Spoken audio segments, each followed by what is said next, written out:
My name is Casey Karst, and I'm here to talk to you today about PolyBase for SQL Server 2016. We created PolyBase because in today's modern world, businesses need to leverage all of the data that they have at their disposal to make the best decisions possible. In the past, businesses relied heavily on SQL Server and relational data to make the decisions. But with the emergence of connected devices in the IoT scenarios, there's a wealth of new data available that's getting stored in Hadoop and HDFS. PolyBase acts as the bridge between SQL Server 2016 and Hadoop, allowing you to use the normal T-SQL syntax that you're used to query data that's both in relational format within SQL Server and semi-structured format in Hadoop. You can use all the same T-SQL and BI tools that you're used to connect these two disparate pieces of data seamlessly and easily. So a quick overview of PolyBase. PolyBase connects SQL Server and Hadoop. As a customer, you can write a query like the one on the left here, where you do a select star from SQL Server, join it to a Hadoop table on some common key. Once that query is submitted to SQL Server, the SQL engine does a cost-based optimization on whether or not it wants to reach into Hadoop and stream the data set back if it's small, or it can convert the T-SQL statement that you just wrote into a MapReduce job, push the MapReduce job into Hadoop, take advantage of the parallel processing that's available there, and then it only streams back the results. It should be noted that the real benefit of this is it's all in T-SQL that you know and love. You don't have to learn MapReduce or Java, and you can reuse the existing tools that you have and interact with external tables as if they're local tables. The same idea works for Azure Blob Storage. You can write a query like the one on the left, replacing Hadoop with Azure Blob Table, and you can reach out into the cloud and pull in data to SQL Server seamlessly and easily. Now you might look at this and say, Hadoop data can get really large on the scale of terabytes and petabytes. How is a single SQL Server instance going to handle that type of data volume? Well, we've solved this solution with this PolyBase scale-out group. As you can see here, you can link multiple SQL instances together into a PolyBase scale-out group, where each SQL instance connects to each data node in the HDFS cluster. This allows the query that you submitted to the head node to be broken up into multiple pieces and distributed across the SQL side. Because each SQL instance connects to each of the data nodes, you can rapidly ingest data in parallel, so you can increase performance. This is a great solution if you have those always-on availability groups sitting idle, waiting for a failover. You can now use those resources that have otherwise been idle and put them in this PolyBase scale-out group and use their computation more effectively. Now that we know a little bit about PolyBase and why we built it, let's dive into the three key scenarios that PolyBase enables. It allows you to load data, interactively query data, and age out old data. So for loading data, you can use Hadoop or Azure Blob Storage as a landing grad for these sensor data. You can then load up large amounts of that data into SQL Server at a single time, so that you can run multiple processes over it and you don't have to worry about network issues or latencies. The next thing that you can do is if you want to periodically query data and reach out into Hadoop or Azure Blob Storage, you can do that using interactive queries that we just went over in the previous slide. This is a great ability to join relational data and semi-structured data on the fly to get a feel for the type of insights that you're looking for. Finally, because storage costs are a premium within a SQL Server instance, you can age out cold data and move it to HDFS or Azure Blob Storage at a cheaper cost for you. But you can always either load the data back in or interactively query it if you need to look back at the older data. Setting up PolyBase is super simple. There's three main constructs that we have to go over. The first one is creating the external data source, which is what are we connecting to? Is it a Hadoop cluster? Is it an Azure Blob Storage? The next thing that we have to do is create an external file format. This allows PolyBase to decode the data on the way in. Finally, you have to create an external table, which is very similar to creating a local table. You just have to give it a little bit more information about where to go collect the data. Let's start from the top and look at the external data source. Here we create one called Hadoop cluster.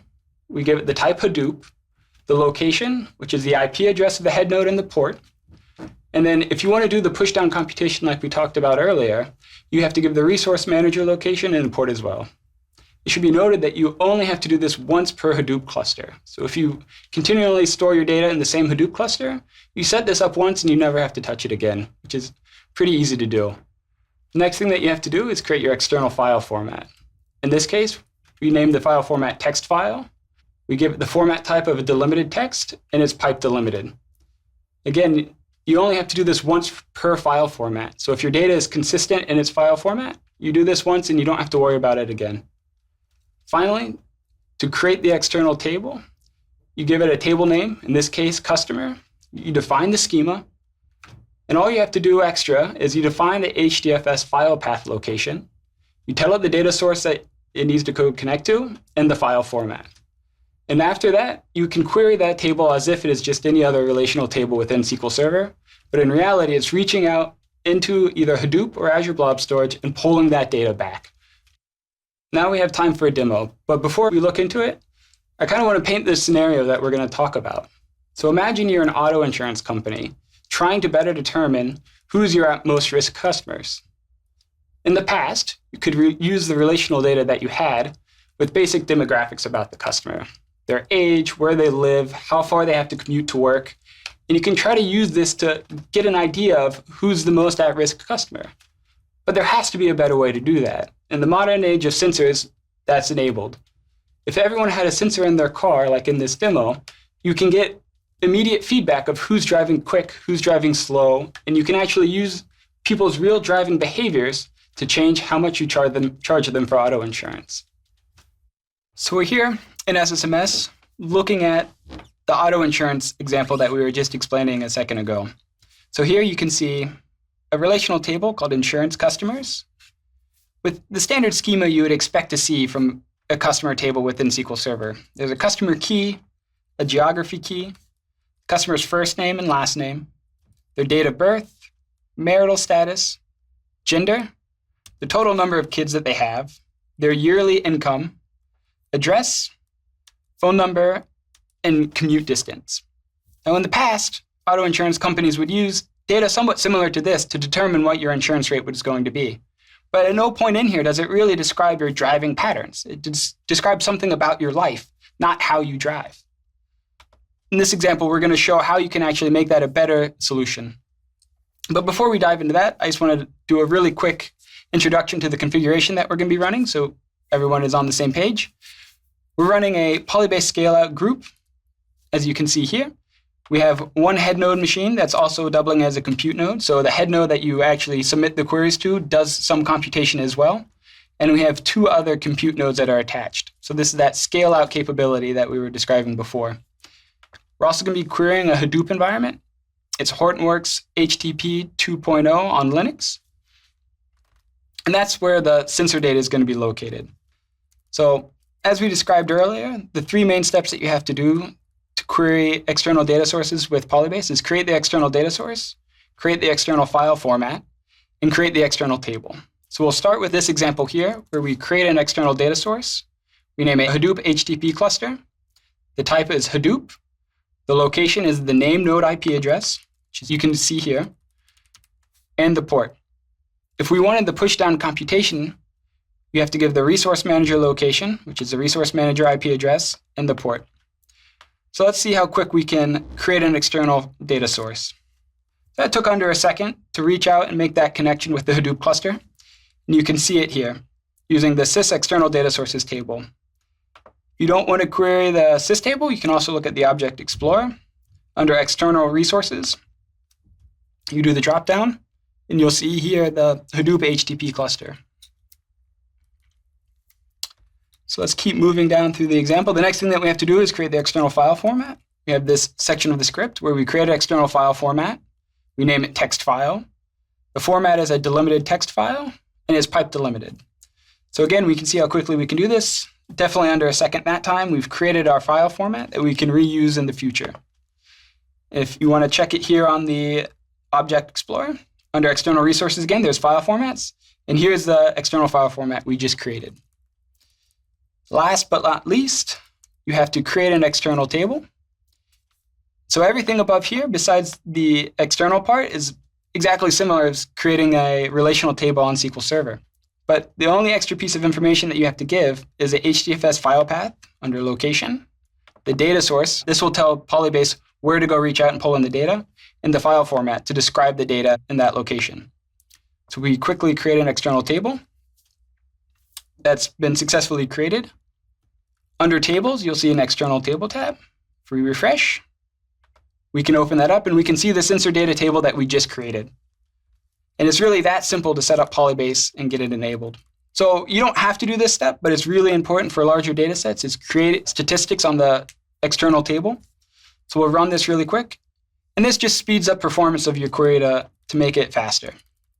So now that we've done everything to set up PolyBase, how about we explore the data a little bit? So if we look at just the relational data, it's exactly what we looked at a minute ago. Again, the customer key, geography, first name, last name, birth date, relational data at its best. But now let's look at that sensor data. We're doing a select star from it too. So what happened in that 1 second was I submitted this query to SQL Server. It reached out to Hadoop and pulled all of that data back into SQL Server. None of this data is stored locally. It did it all on its own using PolyBase. So if we look through the sensor data, we have a sensor key, a customer key, geography key, a speed, and a year measured. Now you can get a lot of insights from this data, but if you actually found a customer that was speeding, so their speed was greater than 60 miles an hour or 70, you would have to take the key and go look it up in the relational database. Now this is pretty hard, and you'd say, I probably wouldn't do this one-off. I would either transform the data in Hadoop and import it, but that takes a lot of time, and it takes jobs to do that, and it's also using the storage on the local SQL Server. With PolyBase, you can do something like this, where you want to find the 2 fastest driving people in your data set.